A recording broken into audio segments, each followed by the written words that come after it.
Hello दोस्तों, welcome back to SSC bro. आज हम कवर करेंगे 30 जून 2026 के मोस्ट इंपॉर्टेंट करंट अफेयर्स। तो चलिए शुरू करते हैं। सबसे पहली बड़ी अपडेट देवास्नाना पूर्णिमा से जुड़ी है। प्रसिद्ध सैंड आर्टिस्ट सुदर्शन पटनायक ने पुरी बीच, ओडिशा पर देवास्नाना पूर्णिमा के अवसर पर शानदार सैंड आर्ट बनाई। ये पर्व भगवान जगन्नाथ, बलभद्र और सुभद्रा को समर्पित है। याद रखिए, जगन्नाथ रथ यात्रा की शुरुआत भी पुरी से होती है। अब एनवायरमेंट की बड़ी खबर। प्राइम मिनिस्टर नरेंद्र मोदी को सेशेल्स का सर्वोच्च environmental honour guardian of the blue horizon प्रदान किया गया। यह सम्मान एनवायरमेंट कंजर्वेशन और सस्टेनेबल डेवलपमेंट में उनके योगदान के लिए दिया गया है। अब यूनेस्को की अपडेट। इटली को यूनेस्को वर्ल्ड हेरिटेज कैपिटल घोषित किया गया है। इटली के पास कुल 61 वर्ल्ड हेरिटेज साइट्स है, जिनमें 55 कल्चरल और 6 नेचुरल हेरिटेज साइट शामिल है। याद रखिए, यूनेस्को की स्थापना 1945 में हुई थी। अब science and technology. Department of atomic energy ने दुनिया की पहली copper chlorine nuclear heat based hydrogen facility का उद्घाटन किया है। ये IGCAR कल्पक्कम, तमिलनाडु में स्थापित की गई है।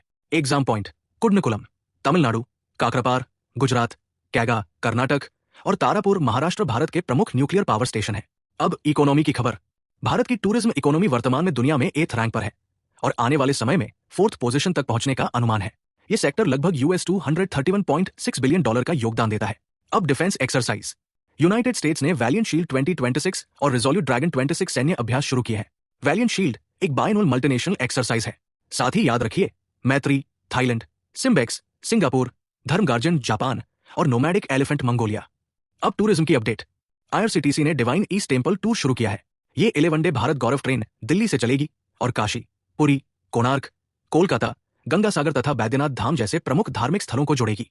अब एनवायरमेंट की एक और खबर। अल्बानिया में फ्लेमिंगो रिवोल्यूशन नाम से एनवायरमेंटल प्रोटेस्ट शुरू हुआ है। इसका उद्देश्य साजान आइलैंड और व्योसा नाटा वेटलैंड को लग्जरी रिजॉर्ट प्रोजेक्ट से बचाना है। याद रखिए, अल्बानिया 2009 में नाटो का सदस्य बना था। अब इंफ्रास्ट्रक्चर। महाराष्ट्र के पालघर जिले के कोरे बीच के पास भारत के फर्स्ट ऑफशोर एयरपोर्ट को मंजूरी दी गई है। यह मुंबई मेट्रोपॉलिटन रीजन का तीसरा इंटरनेशनल एयरपोर्ट होगा और इसकी क्षमता 90 मिलियन पैसेंजर्स पर ईयर होगी। अब स्पोर्ट्स की बड़ी खबर। गोवा के ईथन वाज भारत के 96th चेस ग्रैंड मास्टर बन गए हैं। उन्होंने अपना अंतिम ग्रैंड मास्टर नॉम बोस्निया एंड हर्जेगोविना में हासिल किया। वे गोवा के 3rd ग्रैंड मास्टर भी हैं। अब डिफेंस टेक्नोलॉजी। इंडियन एयरफोर्स को नेत्र EW&C सिस्टम के लिए फाइनल ऑपरेशनल क्लियरेंस मिल गई है। ये airborne early warning and control system है, जिसे DRDO ने विकसित किया है। इसकी ऑपरेशनल रेंज लगभग 250 से 300 किलोमीटर है। और आखिरी अपडेट कल्चर से। वाइस प्रेसिडेंट जगदीप धनखड़ ने भवाइया लोक संगीत पर आधारित पुस्तक संस्कृत रत्न भंडार भवाइयार इतिवृत्तो का विमोचन किया। इसके लेखक डॉक्टर जयंत कुमार रॉय और सुश्री संगीता रॉय हैं। भवाइया लोक संगीत मुख्य रूप से नॉर्थ बंगाल और असम से जुड़ा हुआ है। अगर ऐसे ही स्मार्ट करंट अफेयर्स वीडियो चाहिए जहां रिवीजन फास्ट हो और रिटेंशन स्ट्रांग हो जाए, तो एसएससी ब्रो को जरूर फॉलो करें।